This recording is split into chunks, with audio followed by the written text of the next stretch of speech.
Our next reader, John Arends, is a poet, author, playwright, and screenwriter. He participated in the early days of Marc Smith's poetry slams at the Green Mill in Chicago, and more recently is writing scripts for Hollywood and television.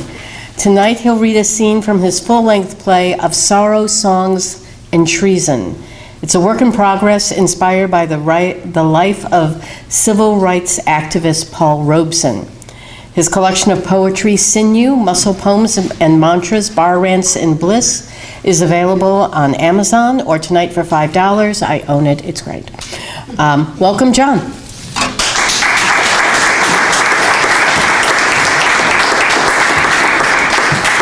Thank you very much, Barbara. Sorry about that. Oh, no, that's good.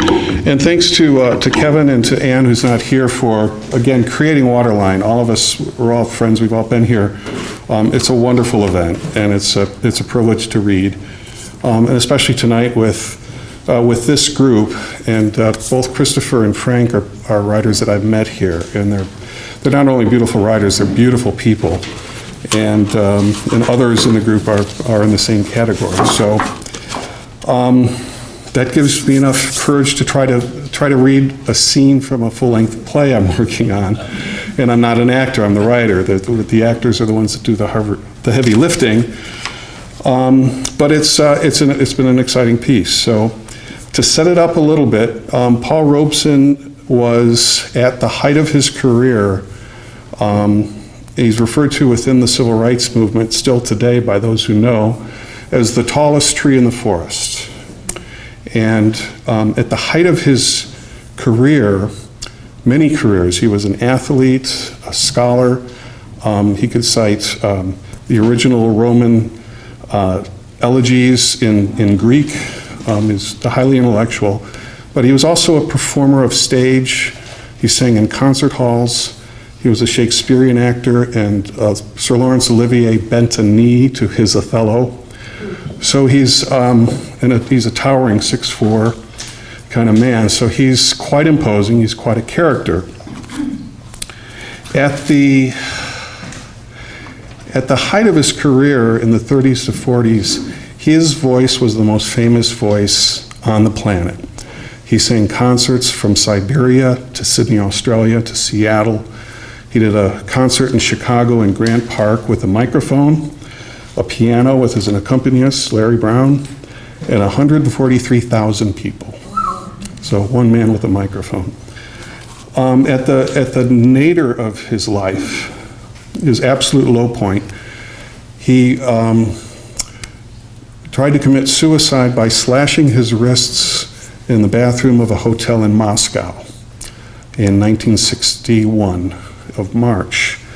And he spent 3 years in psychiatric hospitals, one outside of London, trying to deal with that psychotic break.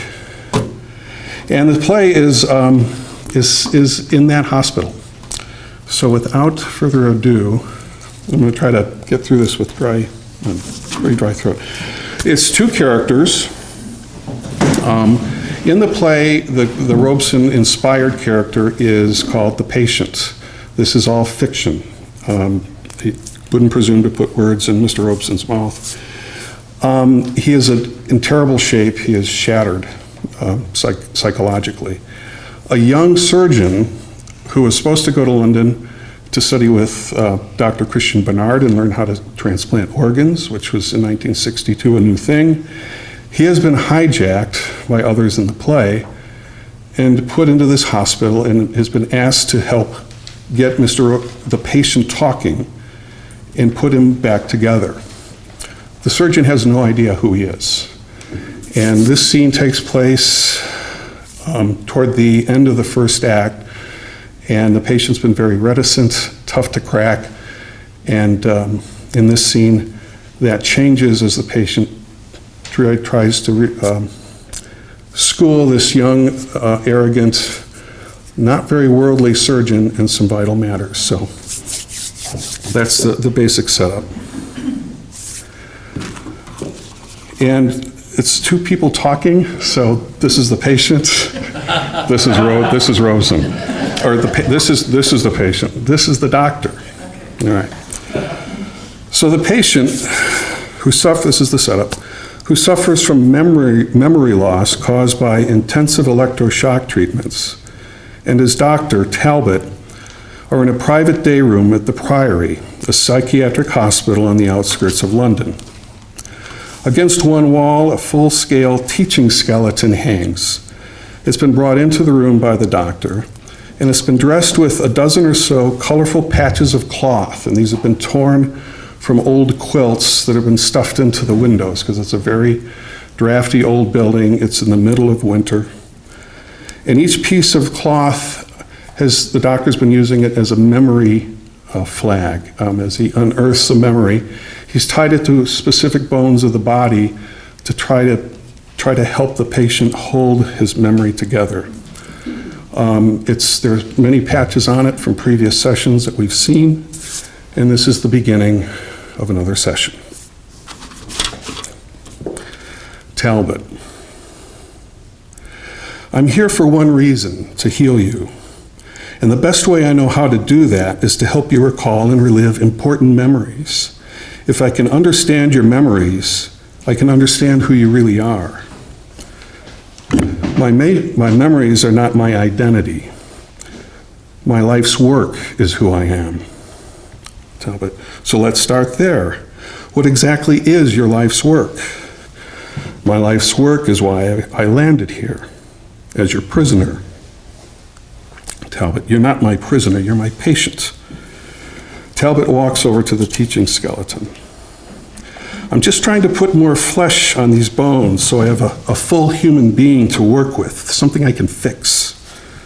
Patient, people have been trying to fix me my whole life.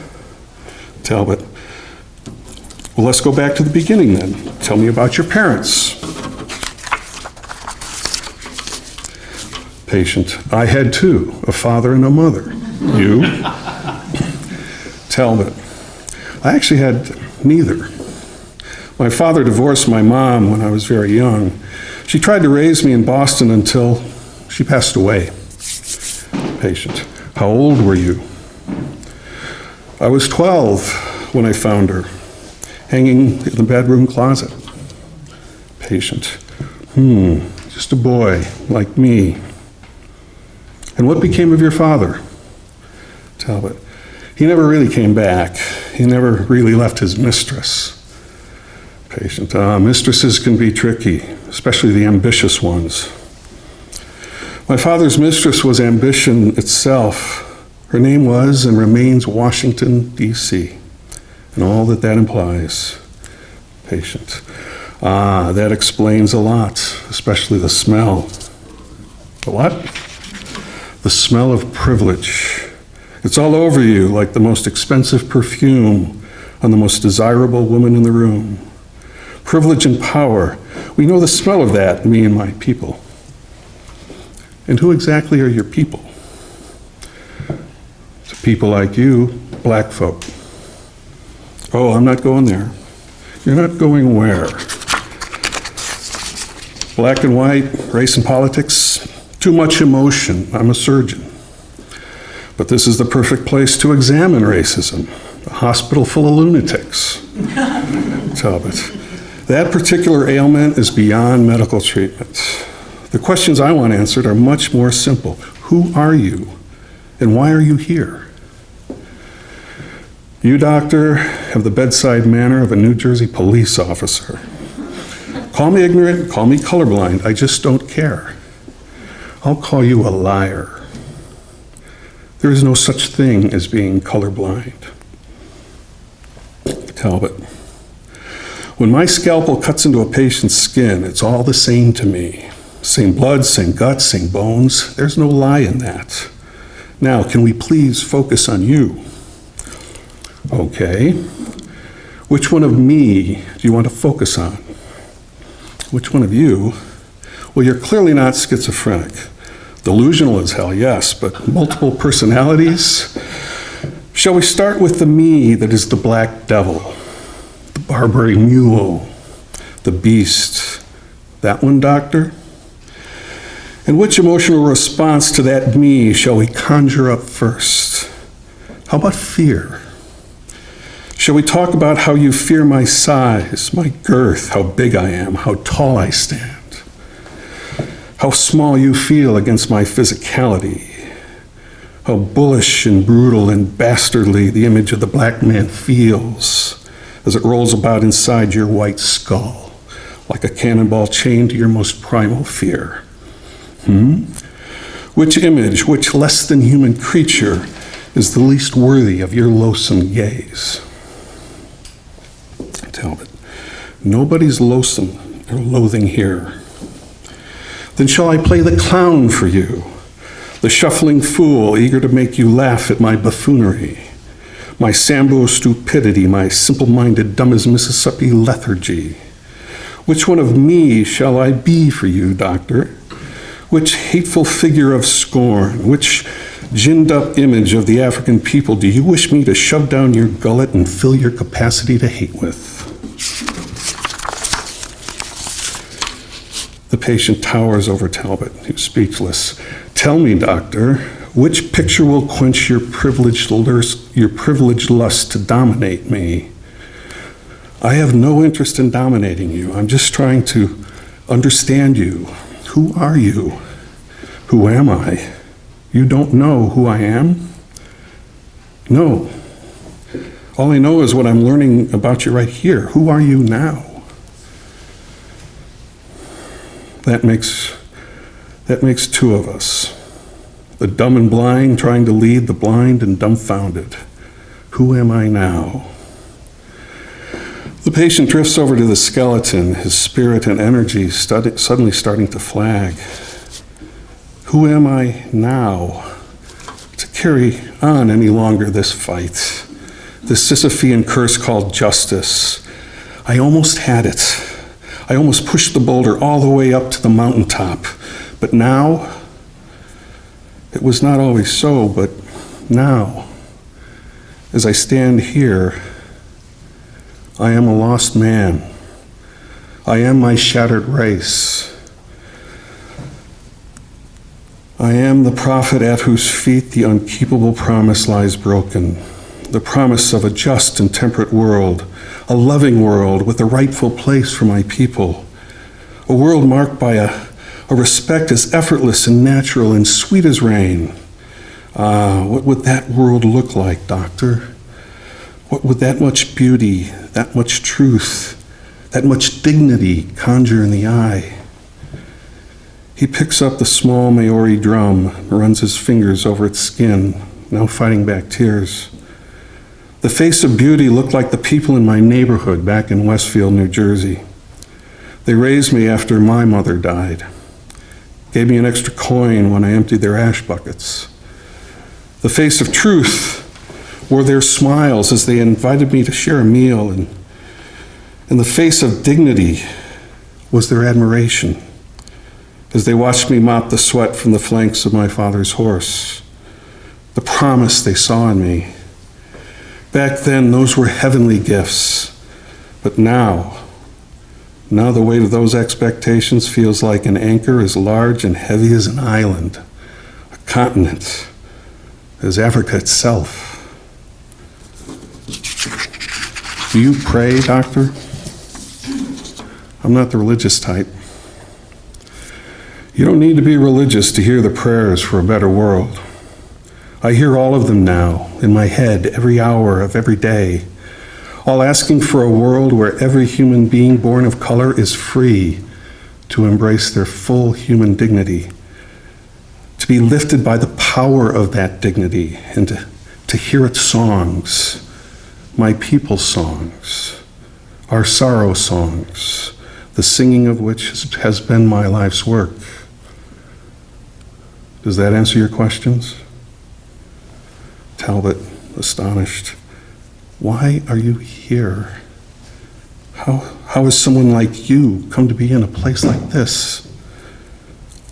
I'm here because of my voice, the sound of my voice, a voice that's gone. It's gone. It's been taken. Taken from where? From here. The song of the world comes from here. Oh, my soul, the drum skin of my soul. They kept clawing at it, ripping it from my bones, and I let them. Oh, dear God, I let them. Let who? Who are they? The patient faces the skeleton, festooned with colorful patches. I let them tear out my voice and silence my soul. And all that's left are the clothes of a clown adorning the bones of a fool. Okay, let me see.